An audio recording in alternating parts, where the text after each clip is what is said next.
शांति। हम सबको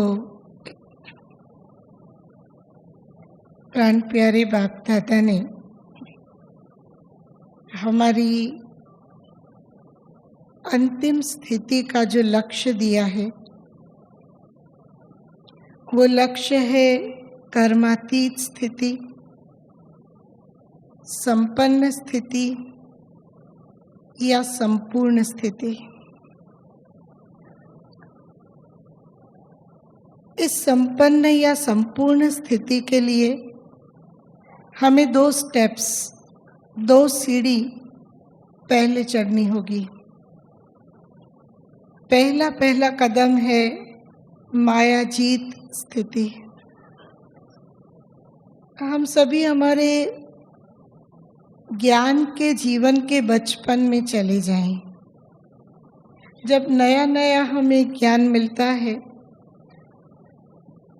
सुनते सुनते कईयों का अनुभव होगा, बड़ी खुशी मिली, हम बहुत समय से ढूंढ रहे थे, भगवान का परिचय मिल गया,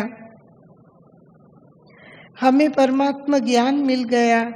ये पहली अनुभूति ज्ञान में आते ही, निश्चय बैठते ही हम करते हैं।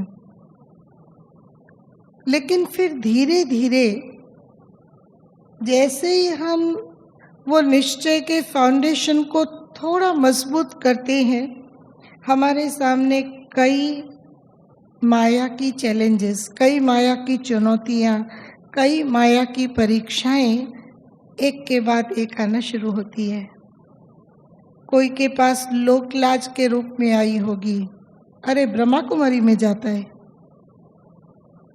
अरे वहाँ तो ऐसा होता है, हाँ, लोक लाज के रूप में आता है।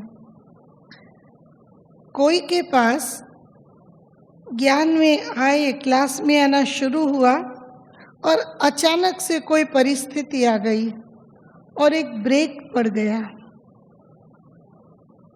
अलग अलग बातें आती हैं, अलग अलग स्वरूप से निश्चय होते ही हम सभी की वैरायटी प्रकार से परीक्षा आना शुरू होता है। कोई इन परीक्षाओं में बड़ा सहज पार हो जाता है, आया और गया। कुछ आत्माएं ऐसी होती है जो अपनी निमित्त बने हुए जो भी भाई बहन हैं, उनकी भी ज्यादा मदद या शक्ति नहीं लेते हैं। उनका निश्चय का बल इतना स्ट्रॉन्ग होता है कि शुरू में आने वाली छोटी छोटी मायावी बातों को वो सहज पार कर लेते हैं। हम थोड़ा और आगे बढ़ते हैं तो धारणाओं की कसमकस शुरू होती है, छोड़ने की बातें आती है। कोई ज्ञान में परिवार सहित चलता है तो उनको धारणाओं में कम मेहनत लगी। कोई ने अकेला ज्ञान में चलना शुरू किया तो जब तक सामने वाली व्यक्ति सहयोगी न बन जाए, तब तक धारणाओं के बल में, चाहे वो खान पान है, पवित्रता है या कोई भी धारणाएं हैं, उसमें थोड़ा थोड़ा संघर्ष आना शुरू होता है। तो जब से हम बाबा का बनते हैं, तब से माया की बहुत स्पेशल नजर हम पर पड़ना शुरू हो जाती है, क्योंकि उसका ग्राहक अभी ट्रांसफर हो रहा है, कोई नहीं चाहेगा। इसीलिए उस समय माया की कड़े से कड़ी नजर, एक पक्की वो जासूस वाली नजर माया की हम पर रहती है। और उसमें भी अगर कोई कमजोर दरवाजा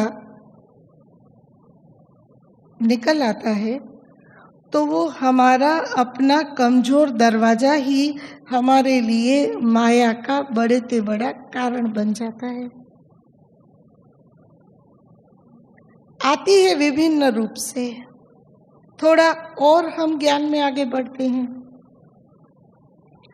धीरे धीरे 2-5 साल हो गए, अब थोड़ा नाम, मान, शान, चांस नहीं मिला, मुझे चांस मिले तो मैं बहुत कुछ कर सकती हूँ, बहुत कुछ कर सकता हूँ। उसका नाम मान, उसको बुलाया, उसको तो बहन जी हमेशा ओम शांति करती, हमारे पर तो इतनी नजर ही नहीं है किसी की। ये मान शान चांस, हाँ, ये सब बातों का धीरे धीरे हमारे मन में एक भाव या एक मायावी स्वरूप आना शुरू हो जाता है। इस माया को भी जो पार कर लेता वो आगे बढ़ जाता। हम लोग देखते हैं सेंटर में, आप लोगों का सबका अनुभव होगा कि नए नए बहुत सारे आते हैं, कोई साल 2 साल टिकते हैं, कोई 5 साल टिकते हैं। बहुत लंबा समय तक ज्ञान में चलने वाले बाबा के कम बच्चे होते हैं। कंपैरेटिवली आना जाना लगा रहता है। आना जाना इसीलिए लगा रहता है क्योंकि जो पहला कदम है माया को परख कर माया पर विजयी होना, इसमें जो थोड़ा कच्चा खा लेते हैं, थोड़ा कम मार्क्स ले लेते हैं, कहीं न कहीं वो अटक जाते हैं। और जैसे जैसे समय आगे बढ़ता है और वर्तमान में हम देख रहे हैं कि अंत समय नजदीक आता जा रहा है। अंत समय में माया और प्रभावी रूप से अपना काम करती है। जैसे जैसे अंत समय नजदीक आएगा, माया के जाने का समय आएगा, उतना उतना माया अपना गहरे से गहरा प्रभाव छोड़ना शुरू करेगी।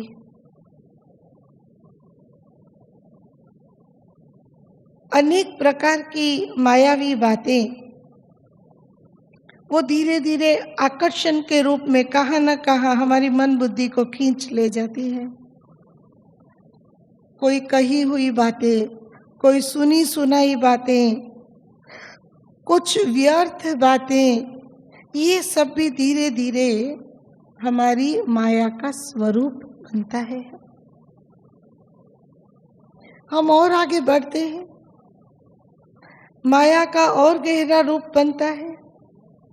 फिर माया हमारे आंतरिक निश्चय को अलग अलग प्रकार से टटोलती है। साकार के समय में बाबा ने कह दिया कि बाबा का मुकर्रर रथ और मुकर्रर स्थान एक ही है। पहले साक्षात्कार की धूम मची हुई थी, अब धीरे धीरे यज्ञ में वो पाठ बाबा ने कायदे से ऑलमोस्ट बंद कर दिया है। कुछ ऑफिशियल संदेशियों को नियुक्त किया गया है और पाठ उनके द्वारा ही चले, ये डायरेक्शन मिला है। फिर भी माया अपना रूप रंग दिखाती है। कभी कोई आत्मा की प्रवेशता, कभी कोई की प्रवेशता, कभी किस रूप में, कभी किस रूप में। साकार मुरलियों में बाबा ने कहा, कोई कहेगा मेरे में मम्मा आती है, कोई कहेगा कोई आता है। भगवान ने अपना पढ़ाने का कार्य संपन्न किया। ये सोचने वाली बात है। साकार के द्वारा इतने वर्षों तक बाबा ने डायरेक्ट जो भूली हुई नॉलेज की बातें थी वो सुनाई। अव्यक्त मुरलियों को हम देखेंगे तो अव्यक्त मुरलियों में साकार में बाबा ने जो बातें पढ़ाई उसकी गहराई है, डेप्थ है। काफी सारी मुरलियां कोई एक विषय की तह में जाकर के बाबा की चलाई हुई मुरलियां हैं। माना नॉलेज को भी बाबा ने गहराई से अव्यक्त मुरलियों के द्वारा पढ़ाया। हमेशा परीक्षा के पहले कोर्स पूरा हो जाता है।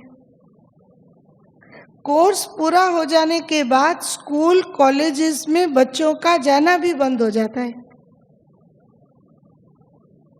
वो स्टडी टाइम होता है। ऐसे भगवान को जितना पढ़ाना था, जो पढ़ाना था कायदे से, उसने अपना पढ़ाने का कार्य पूरा किया। हम लोग अभी रोज सुबह शाम साकार अव्यक्त मुरलियाँ सुनते पढ़ते पढ़ी हुई नॉलेज या सुनाई हुई नॉलेज का रिवीजन कर रही हैं। क्यों? अंत समय में आज भी बाबा ने कहा ना, मैं मच्छरों सदृश ले जाऊंगा। माना एक साथ झुंड के झुंड आत्माएं जाएंगी तो मैं और आप यहाँ किस लिए बैठेंगे? जरा सोचो इस बात को कि अगर लाखों आत्माएं एक साथ जाएंगी, जगह खाली हो जाएगी, नई दुनिया की स्थापना का कार्य शुरू हो रहा होगा, मैं और आप यहाँ किस लिए बैठेंगे? क्या हमें नंबर 1 आत्मा के साथ जाकर नंबर 1 के साथ वापस नहीं आना है? आना है कि नहीं आना है? जो कहते हमको नंबर 1 के साथ, माना बाबा के साथ गेट खोलकर घर जाकर वापस बाबा के साथ साथ नई दुनिया में ब्रह्मा बाबा के साथ आना है, वो हाथ उठाओ। देखो सारी सभा में कोई होगा जो हाथ ना उठाए?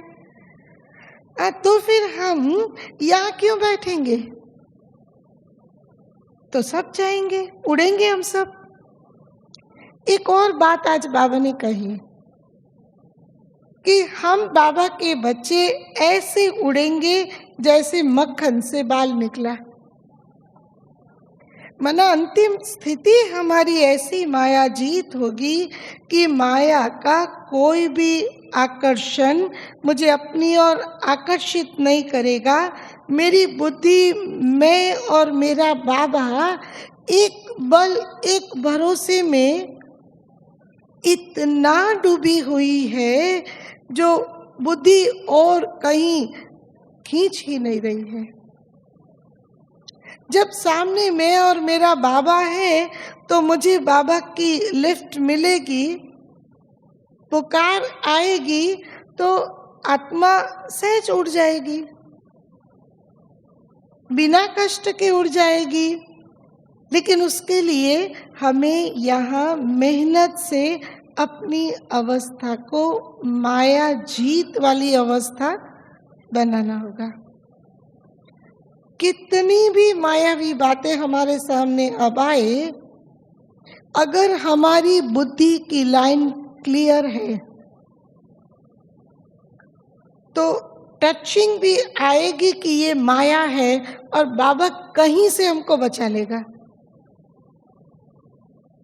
और अंत में ये सब होना है। मायावी बातें हमारे सामने आएगी। मैं बाबा की एक अव्यक्त मुरली को पढ़ रही थी जिसमें बाबा ने कहा था कि बच्चे, अंत में झाड़ हिलेगा। अब कोई भी झाड़ जब हिलता है तो क्या होता है? कच्चे पक्के फल होंगे वो गिर पड़ेंगे। ऐसे जैसे जैसे अंत समय नजदीक आएगा, हलचल खूब मचेगी। एक तरफ जय जयकार होगा, भगवान आया है, फरिश्ते कहीं इस दुनिया पर है, अच्छे अच्छे अनुभव लोग करेंगे। कोई आया हमको ईश्वरीय संदेश देकर गया। एक तरफ फरिश्तों के द्वारा ऐसे सुंदर सुंदर अनुभव करेंगे, जय जयकार वाली स्थिति बनेगी, और दूसरी तरफ माया झाड़ भी हिलाएगी, कच्चे पक्के गिरेंगे, और जो सचमुच अंदर से निश्चय बुद्धि होंगे ऐसी आत्माएं टिकेंगी। अब हमें अपने के लिए ये मजबूत करना है कि क्या मुझे अंत समय तक टिके रहकर साथ जाना है? साथ जाना है या बीच से निकलकर चले जाना है? साथ जाना है। चाहे ये तन में है, चाहे तन कभी अभी मानो छूट गया तो बदल भी जाएगा, लेकिन हमारा लक्ष्य ये है कि अंतिम समय में साथ जाना है और साथ आना है। अगर बाराती के रूप में जाना है तब तो कोई मेहनत करने की जरूरत नहीं है। आज शिव की बारात में कैसे लोग दिखाते हैं, देखा है ना, लूले लंगड़े बहरे काने सब प्रकार के बारात में जाते हैं। तो ऐसे आधी अधूरी स्थिति में बाराती बनकर हमको नहीं जाना है, हमें साथी के साथ साथी के रूप में जाना है। ऐसी मायाजीत स्थिति के लिए सबसे पहला पुरुषार्थ जो हमारी मुरब्बी दादियों ने किया, साकार मम्मा और बाबा ने प्रैक्टिकल में किया,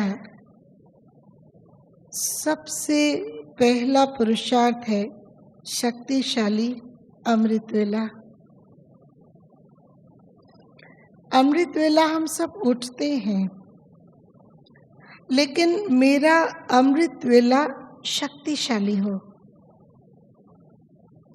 आजकल तो बहुत सारे साधन टेक्नोलॉजी ने बहुत मदद की है, उपलब्ध है, लेकिन फिर भी हमारा अपना ही अलबेलापन कई बार इजी और इजी के साथ साथ केयरलेस अलबेला बना देता है। जितने भी हमारे वरिष्ठ आगे गए हैं, उनके जीवन की ये बहुत पावरफुल साधना रही अमृत वेला।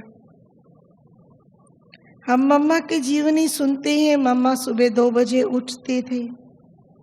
साकार बाबा की बात सुनते हैं, साकार बाबा अमृत वेला 2 बजे 2:30 बजे उठते थे। हमें जो समय मिला है, चलो हम 2 बजे सब कार्य कारोबार में हैं, 2 बजे नहीं उठ सकते हैं, लेकिन जो समय हमें अमृत वेला का मिला है 4 से 4:45, कम से कम उस समय को तो हम अच्छी तरह फ्रेश होकर के बिताएं। इसका बड़े से बड़ा फायदा ये होगा, जिसका अमृत वेला शक्तिशाली होगा उसको राइट टाइम पर जो भी कार्य करना होगा उसकी राइट टचिंग मिलेगी। बहुत अच्छे अच्छे अनुभव हम कर सकते हैं ये टचिंग के द्वारा।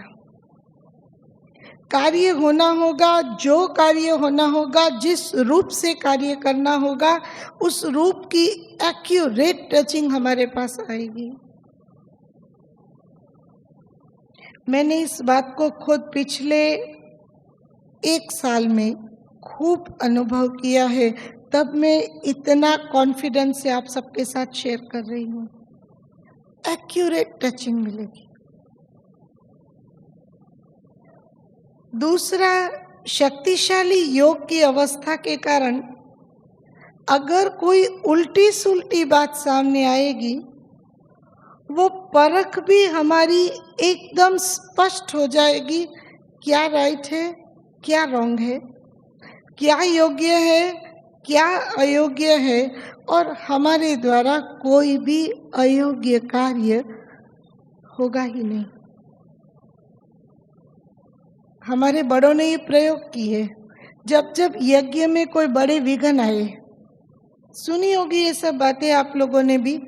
जैसे दिल्ली में एक बार मेला लगना था, मेला काफी कुछ तैयार हो गया और गवर्नमेंट ने कहा कि यहाँ कोई गवर्नमेंट के बड़े मेहमान आने वाले हैं और यहाँ पर उनका प्रोग्राम करना होगा, तो आप अपना ग्राउंड आपको चेंज करना पड़ेगा। दादी जी के पास बात आई, दादी जी ने एक ही प्रोग्राम दिया, योग करो। योग के प्रयोग से लेट नाइट, एक बार आशाबेन सुना रही थी कि लेट नाइट फोन आया कोई आईएएस ऑफिसर का कि अभी आपको ये मैदान खाली करने की जरूरत नहीं है, हमने गवर्नमेंट वाले प्रोग्राम को दूसरे मैदान में शिफ्ट किया है और ये इतिहास में उस समय पहली बार था। ये है योग का कमाल, ये ही योग के प्रयोग, चाहे स्व प्रति चाहे संगठन में। स्वयं के प्रति दृढ़ प्रतिज्ञ होकर योग करो। अभी अभी सूरज भाई पत्र की बात कर रहे थे। कोई भी चीज को दृढ़ता से अपना लो। 11 दिन, 21 दिन, 40 दिन योग का प्रयोग करेंगे और करके देखो। अगर निष्ठापूर्वक सिंसियरली आपने निश्चय किया और वो प्रयोग किया तो कार्य हुआ पड़ा है। मैं अभी अभी का एक प्रयोग सुनाती हूँ। पिछले लगभग 10-11 वर्षों से सेंटर के लिए एक बड़ी जगह ढूंढ रहे थे। खूब जगह देखी, कोई 100 जगह देखी होंगी। एक दिन मेरी सीनियर है चंद्रिका दीदी, बात चल रही थी तो कहा, कृति मुझे आज विचार आता है तुम 40 दिन का अमृत वेला क्लास वालों को कराओ। अब सेंटर में आने के लिए सोसाइटी की परमिशन नहीं इतनी जल्दी, तो आजकल ऑनलाइन का ज़माना है, तो दूसरे ही दिन से हमने ऑनलाइन शुरू किया। क्लास वालों को सबको कहा कि ऑनलाइन सभी योग करो अमृत वेला। कायदे से हम लोगों ने, बहनों ने, मेरा अपना लक्ष्य ही रहा और 40 दिन, चाहे मैं आबू में आई चाहे बाहर गई, जहाँ भी थी वहाँ से ऑनलाइन 40 दिन अमृत वेला किया और कराया। आप नहीं मानेंगे इस बात को, लेकिन 40 दिन पूरे होने के तीसरे दिन सामने से एक जगह बहुत समय पहले देखी हुई थी, वहाँ से फोन आया, बहन जी आप लोगों ने क्या सोचा।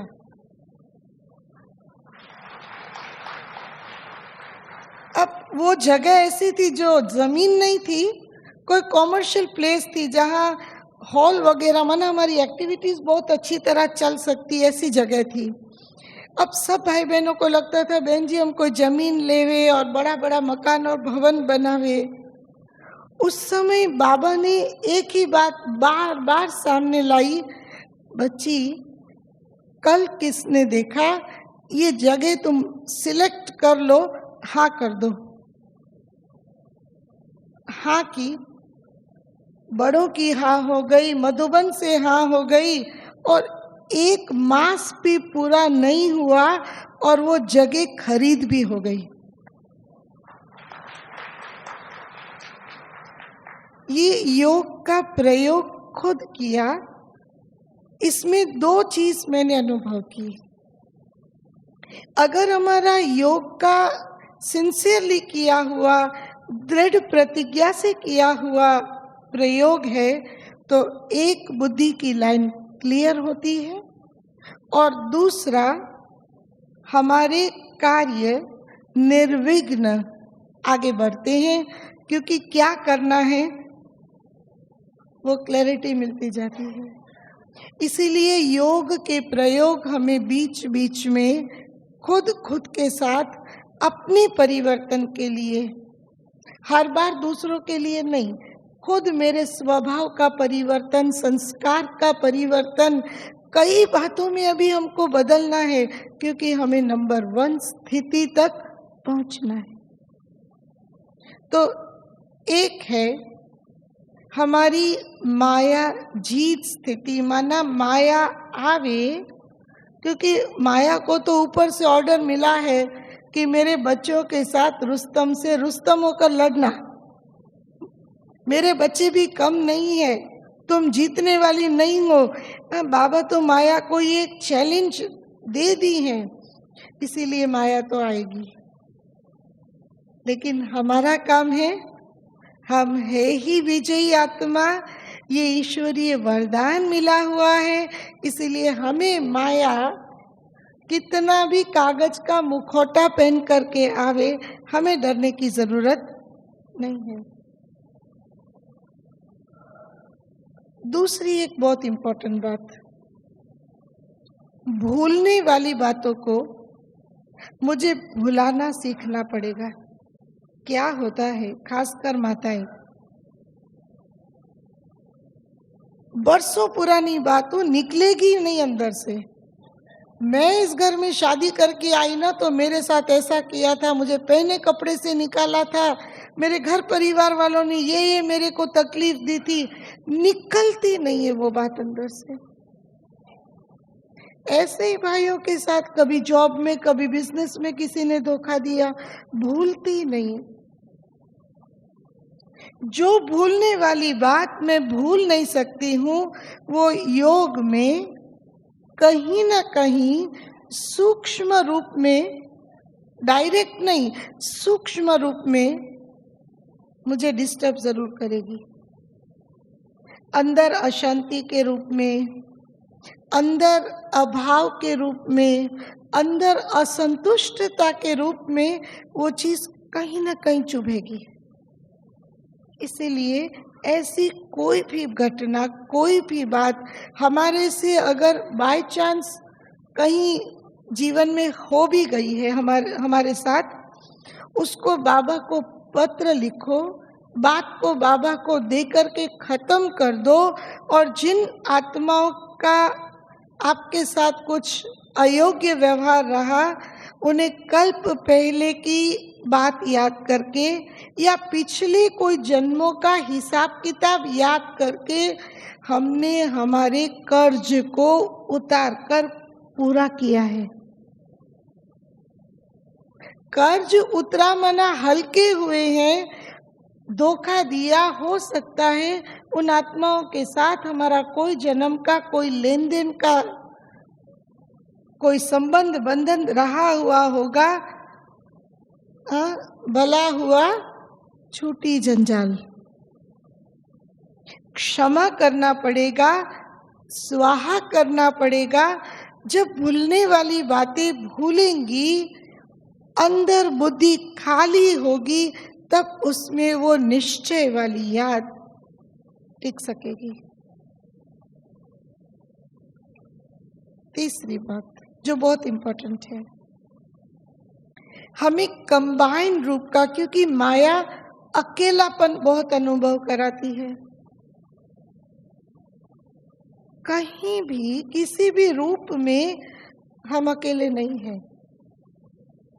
अगर कोई कहे कि कोई तो चाहिए ना समय पर मदद दे, अरे ये इतना बड़ा परिवार बाबा ने किस लिए दिया है? भगवान को 1000 भुजा वाला कहा है ना, सहस्त्र भुजाधारी। हम सब कौन हैं? उसकी भुजाएं। अगर मेरा बाबा के साथ का संबंध बहुत वफादारी वाला है, तो मेरी आवश्यकता के समय बाबा इतने बड़े परिवार में से किसी भी आत्मा को टच करेगा और मेरी मदद के लिए समय पर मेरे पास भेज देगा। ये अनुभव करके देखो। भले भगवान देहधारी नहीं है, लेकिन इतने सारे देहधारी उसके मददगार है। ऑपरेशन है, कौन करेगा? अरे बाबा अपने किसी बच्चे को ऐसा भेज देता है, कहेगा भाई चिंता नहीं करो, 2 दिन मैं आपके साथ रात रहूंगा। अरे निमित बहन को बाबा टच करेगा, निमित बहन कहेगी भाई तू चिंता नहीं कर, मैं सेंटर के कुमार को कहती हूँ समय पर आपको 2-3 दिन हॉस्पिटल में हेल्प कर देगा। ये क्या हुआ? हम समझते वो कुमार ने मदद की, वो माता ने मदद की, वो कुमारी ने मदद की। ये गलत है।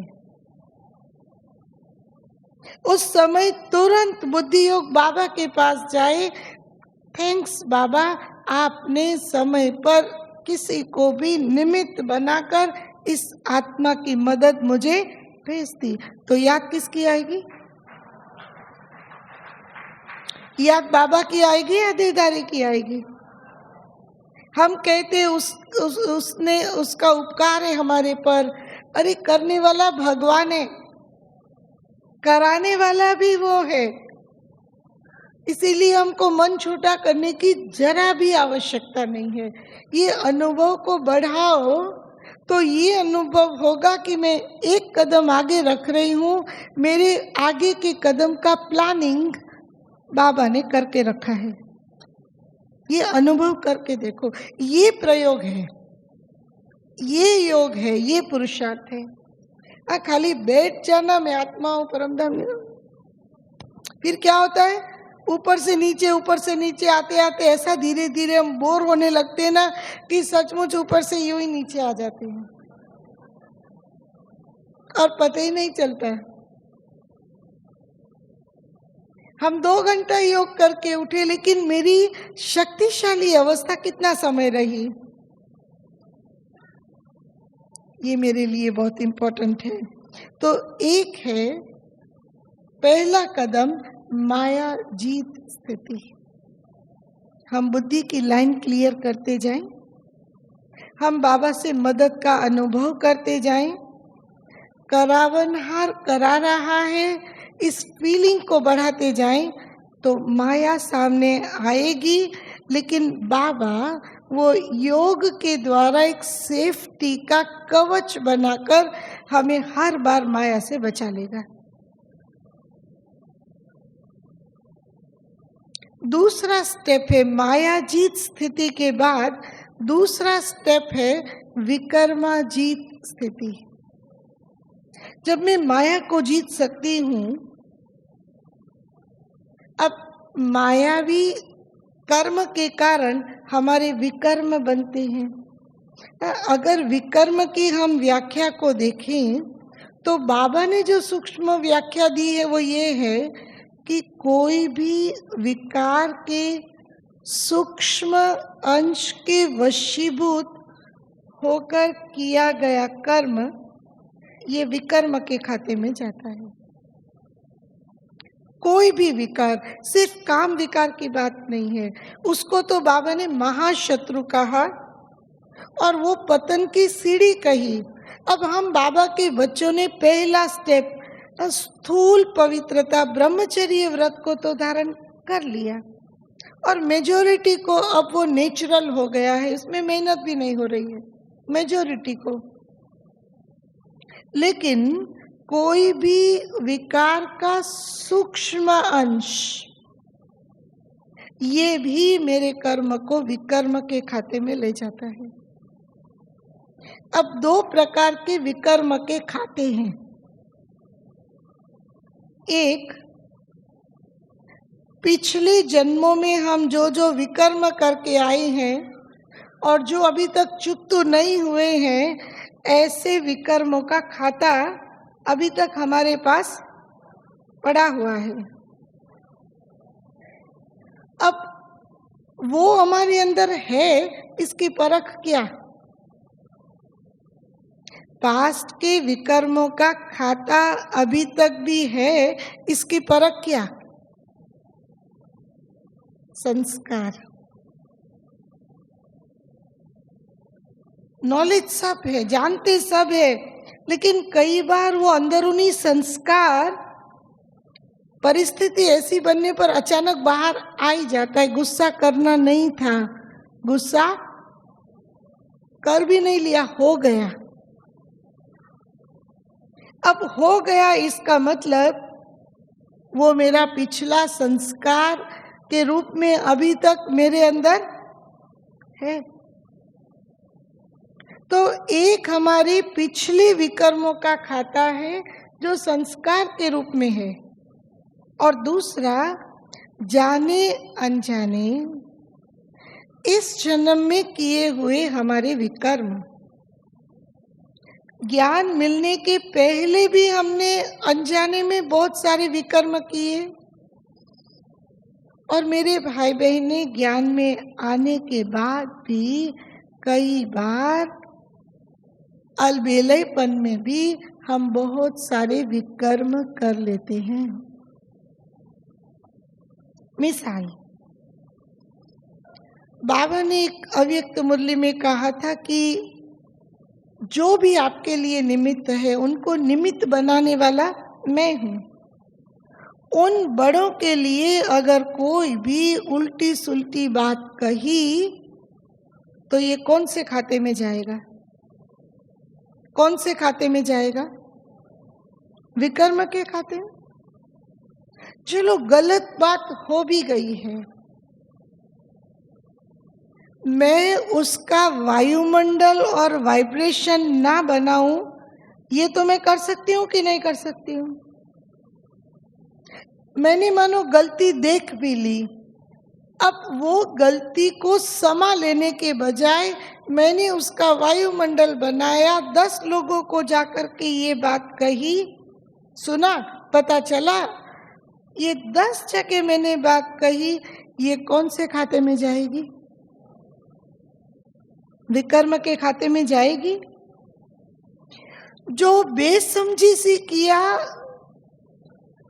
उसका खाता, और जो जानते हुए समझते हुए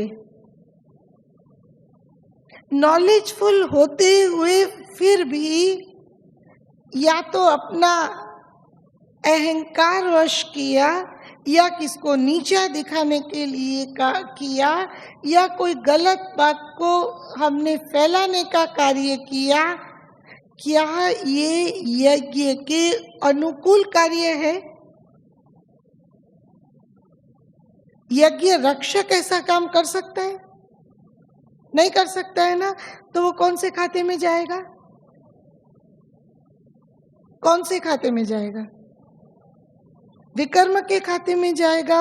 अनजाने में किए हुए विकर्म का खाता और समझ करके जो अलबेले होकर किए हुए विकर्म का खाता, उसमें कई गुना परसेंटेज विकर्म का खाता बन जाता है।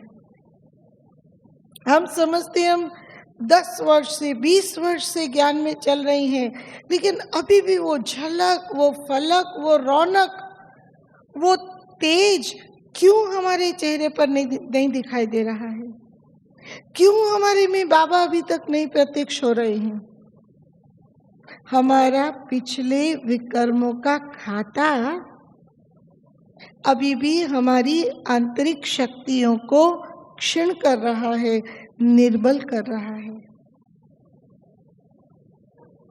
इसलिए हमें कदम कदम पर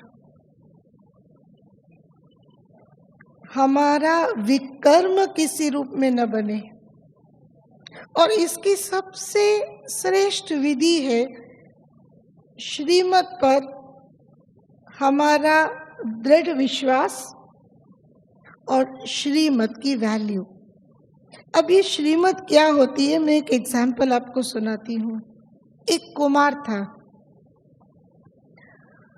कुमार आईटी पढ़ा हुआ था, तो उसको जरा अंदर का ये संकल्प था कि मुझे विदेश में चांस मिल जाए ना तो बहुत अच्छा है।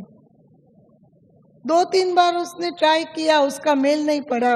वो आया मेरे पास तो कहा, बहन जी मेरे को बहुत इच्छा है, पता नहीं बाबा क्यों नहीं मेरी सुन रहा है।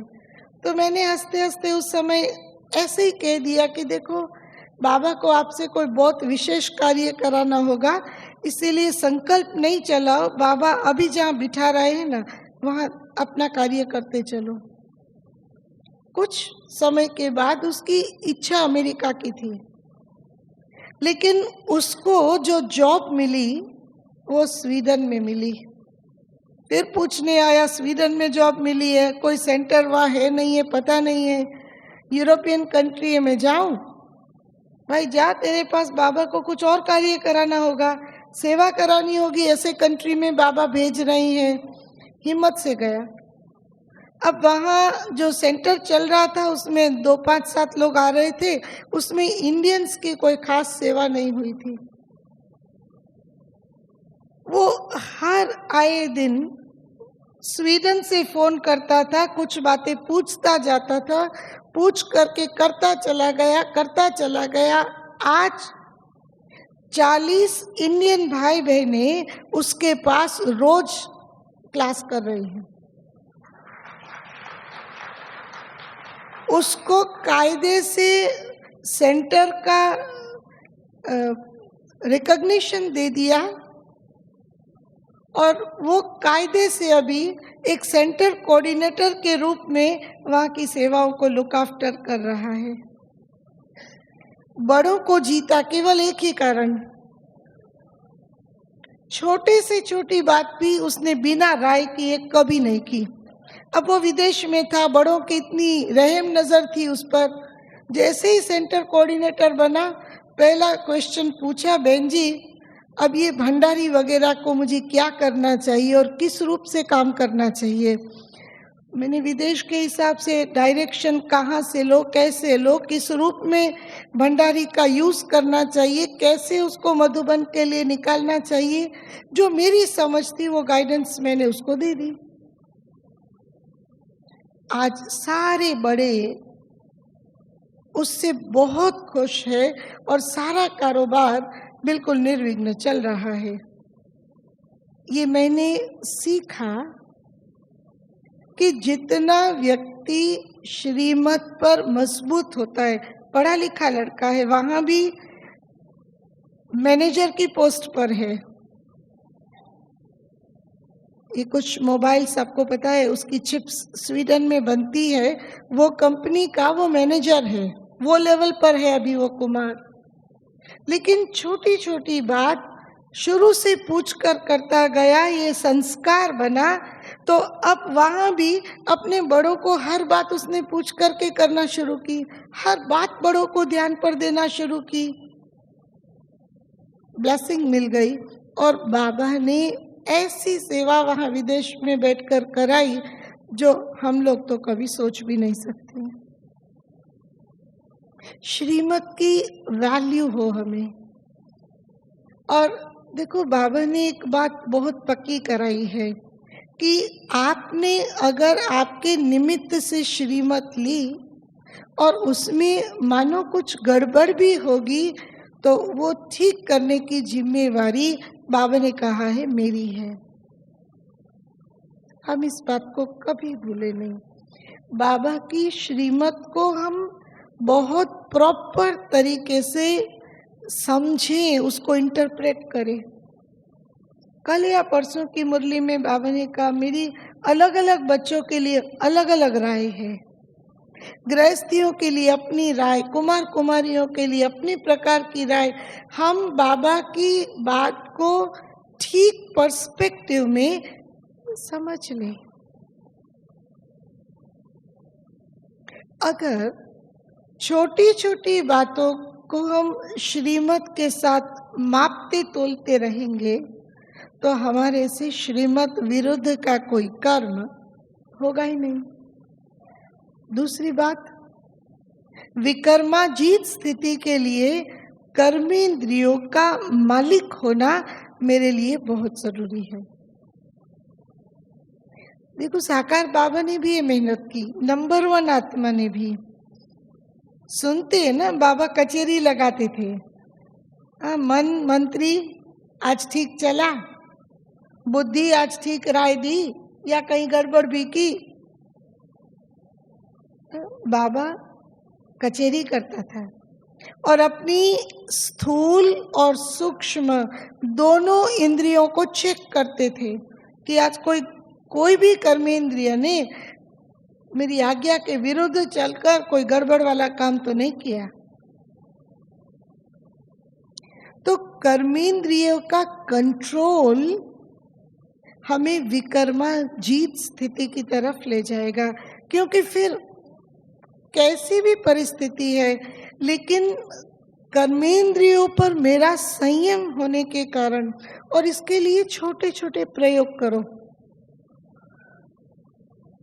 कभी एक सप्ताह जो चीज मुझे बहुत पसंद है ना, वो एक सप्ताह मुझे नहीं खाना है।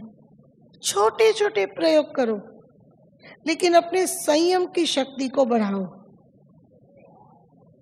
हम बड़ी बड़ी चीजों में संयम कर लेते हैं, लेकिन छोटी छोटी चीजों में।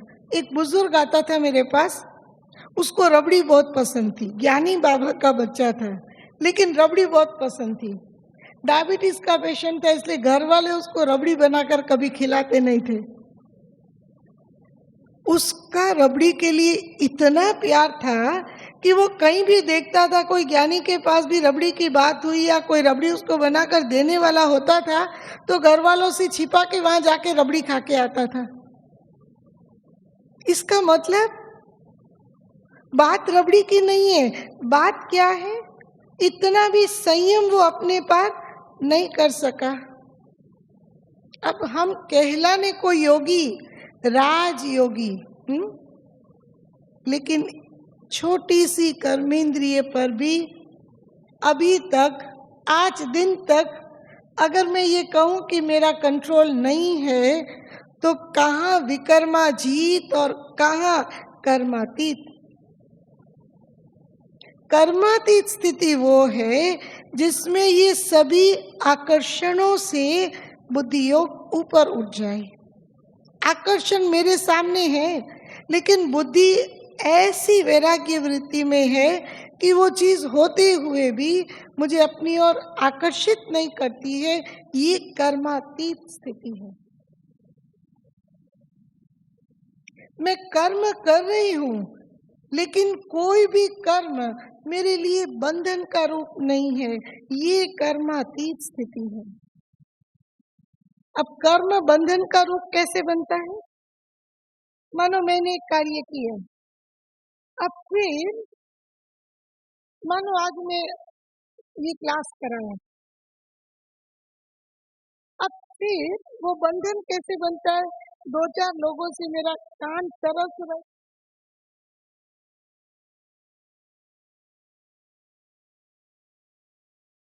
समझा मेरी बात को? अब ये क्या है? ये कर्म तो किया, कर्म करके मैं न्यारी नहीं हो गई। अब बाबा ने मुझे पाठ दिया और मैंने बाबा कल पहले जैसे किया था मैंने किया। बाबा ने मेरे से जो भी पाठ बजवाया वो एक्यूरेट बजवाया, उसको लंबे समय तक उसी कार्य में मैं अपने मन को रमाती रही। वो कर्म धीरे धीरे क्या बन जाएगा मेरे लिए?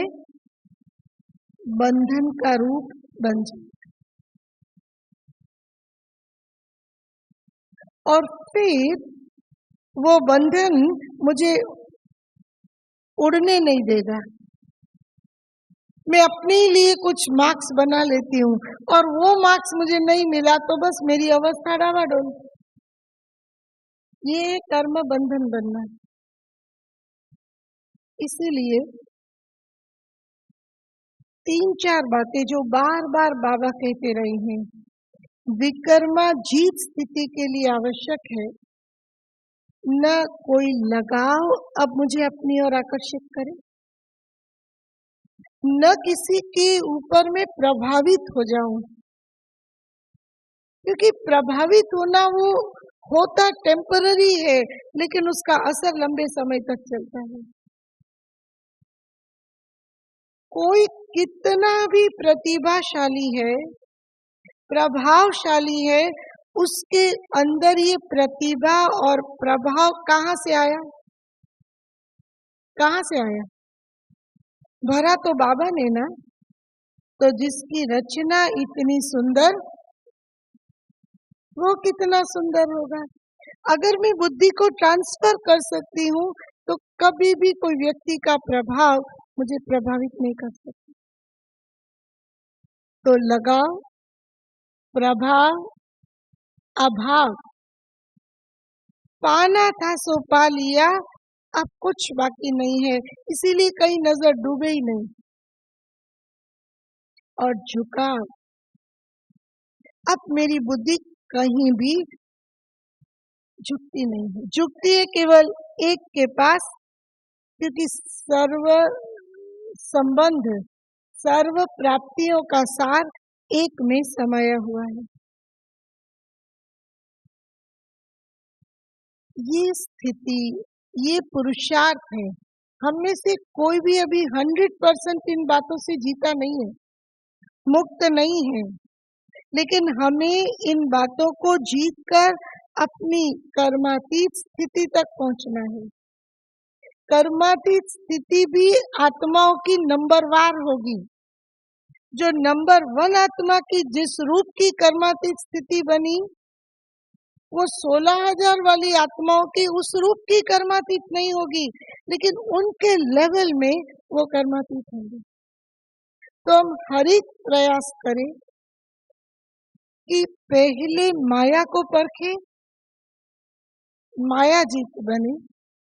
दूसरा, हमारा कंटिन्यूस इस बात पर अटेंशन हो कि चलते फिरते अब मेरे से कोई भी सूक्ष्म विकर्म न बने।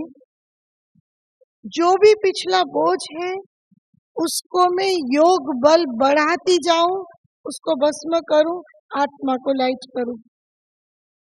और निर्बंधन अवस्था, निर्संकल्प अवस्था, विकल्प की बात तो विकर्माजीत स्थिति में ही संपन्न हो जाती है, लेकिन कोई संकल्प भी अब मुझे हलचल में लाने वाला नहीं है। बेहद की आंतरिक वैराग्य, शुद्ध सात्विक स्थिति, ये हमारा लक्ष्य। कर्मातीत, कर्म तो करना ही है, लेकिन वो कर्म बंधन का रूप न बने, वो कर्म किसी रूप से विकर्म का रूप न बने, वो कर्म मेरे जमा के खाते को निरंतर बढ़ाता जाए। ओम शांति।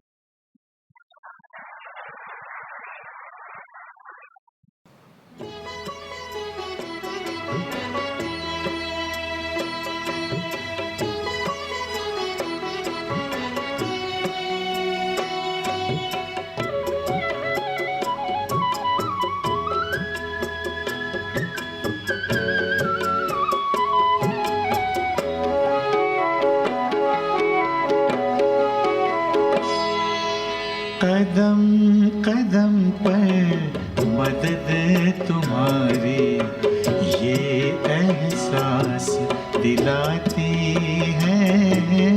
कदम कदम पर मदद तुम्हारी ये एहसास दिलाती है।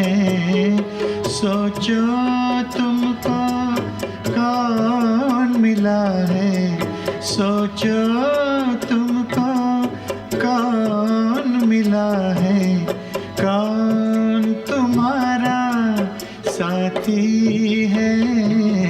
कदम कदम पर मदद तुम्हारी ये एहसास दिलाती है।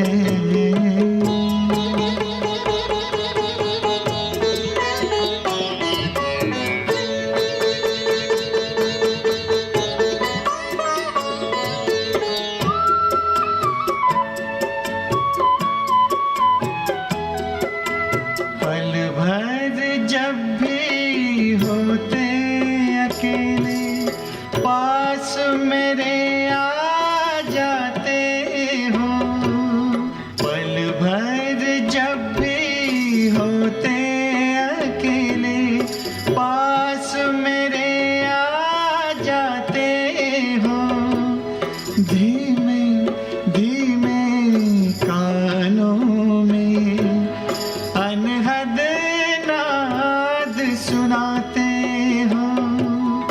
एक किरण अनदेखी आती, एक किरण अनदेखी आती, राह दिखाकर जाती है।